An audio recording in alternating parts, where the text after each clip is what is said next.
Hema committee റിപ്പോർട്ടിൽ വാദം കേൾക്കാൻ പ്രത്യേക ബെഞ്ച് രൂപീകരിക്കുമെന്ന് ഹൈക്കോടതി. വനിതാ ജഡ്ജി ഉൾപ്പെട്ട ബെഞ്ച് വാദം കേൾക്കും. വിവരങ്ങളുമായി അർച്ചന കൊച്ചിയിൽ നിന്ന് ചേരുന്നു. അർച്ചന, നേരത്തെ തന്നെ ഇനി 10-ാം തീയതിയാണ് ഇതുമായി ബന്ധപ്പെട്ട ഹൈക്കോടതി ഈ കേസ് പരിഗണിക്കാനിരിക്കുന്നത്.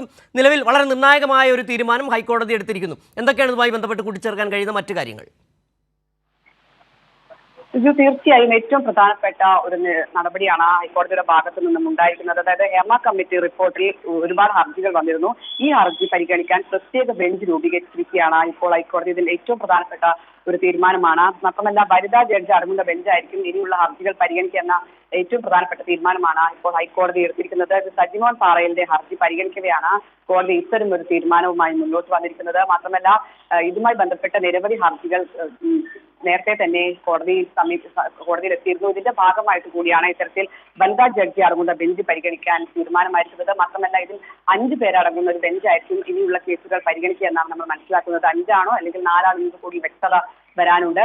എന്തായാലും ഏറ്റവും പ്രധാനപ്പെട്ട ഒരു നടപടിയാണ് കോടതിയുടെ ഭാഗത്തു നിന്ന് ഉണ്ടായിരിക്കുന്നത്. മാത്രമല്ല, ഇനിയുള്ള മുന്നോട്ടുള്ള തീരുമാനങ്ങളെല്ലാം തന്നെ എത്രത്തോളം എന്ന് കണ്ടറിയണം. കാരണം വനിതാ ജഡ്ജി അടങ്ങുന്നതിലേക്ക് മാറുമ്പോൾ ഇതിൽ നിയമപരമായുള്ള എല്ലാ കാര്യങ്ങളും ഇനി പരിശോധിക്കുക ഈ ബെഞ്ചായിരിക്കും.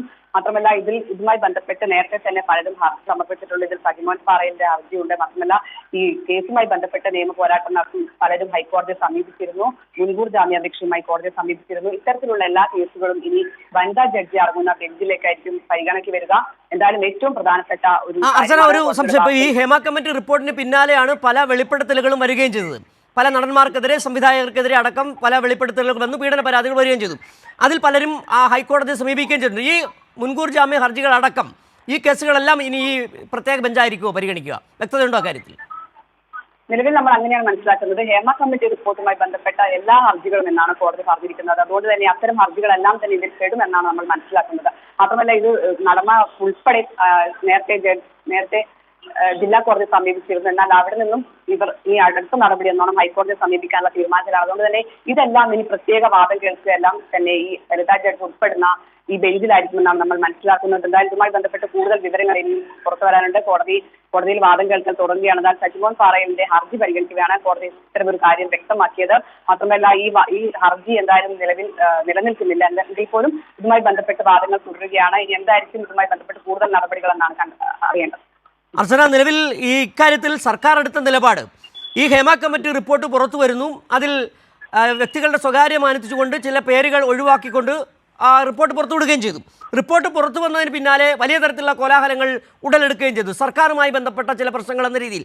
പക്ഷേ ഇവിടെ സർക്കാർ എടുത്ത നിലപാട് ശരിയാണെന്ന് ഒരിക്കൽ കൂടി വ്യക്തമാവുകയാണ്.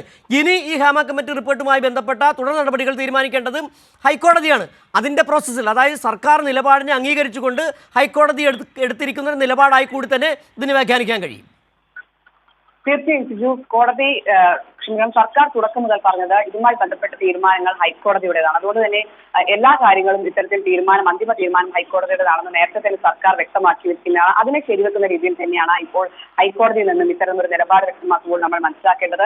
പ്രധാനമായും ഇനി ഉള്ള നിയമ പോരാട്ടങ്ങളെല്ലാം തന്നെ ഹൈക്കോടതിയുടെ ഭാഗത്തു നിന്നായിരിക്കും. അതുകൊണ്ട് തന്നെ ഇത്തരം കേസുകളിലെല്ലാം തന്നെ ഇതുമായി ബന്ധപ്പെട്ട് നീതി ലഭിക്കുന്നത് അടക്കമുള്ള കാര്യങ്ങളിൽ കോടതിയുടെ പരിഗണനയിലായിരിക്കും. അതുകൊണ്ട് തന്നെ ഇനി സർക്കാർ പറഞ്ഞ കാര്യങ്ങളെല്ലാം ശരിവെക്കുന്ന രീതിയിൽ ഇനി ഹൈക്കോടതി ഇതുമായി ബന്ധപ്പെട്ടുള്ള കാര്യങ്ങളിലേക്ക് കടക്കുകയാണ്. നേരത്തെ തന്നെ ഇതുമായി ബന്ധപ്പെട്ട് സർക്കാർ പറഞ്ഞിരുന്നത് ഇതുമായി റിപ്പോർട്ട് പുറത്തുവിടുന്ന അടക്കമുള്ള കാര്യങ്ങൾ ഹൈക്കോടതി തീരുമാനിക്കണമെന്ന് സർക്കാർ നേരത്തെ തന്നെ വ്യക്തമാക്കിയതാണ്. അതിന്റെ ഭാഗമായി തന്നെയാണ് ഇപ്പോൾ ഇതുമായി ബന്ധപ്പെട്ടുള്ള എല്ലാ കേസുകളും കോടതിയുടെ പരിഗണനയിലേക്ക് വരുന്നത്.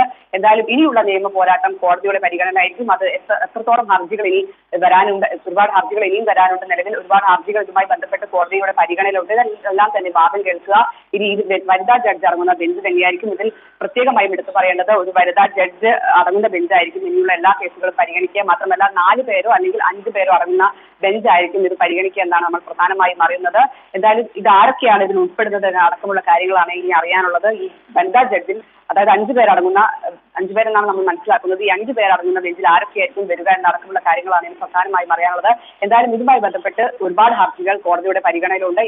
ഇതിലെല്ലാം തന്നെ ഇനി വാദം കേൾക്കുന്ന നടപടികളിലേക്ക് കോടതി കടക്കും. ഇനി അത്തരം നടപടികളിലേക്കാണ് പ്രധാനമായും ഇനി ഇതുമായി ബന്ധപ്പെട്ട് കടക്കേണ്ടത്. ഇനി വരുന്ന എല്ലാ ഹർജികളും ഈ ബെഞ്ചായിരിക്കും പരിഗണിക്കുക.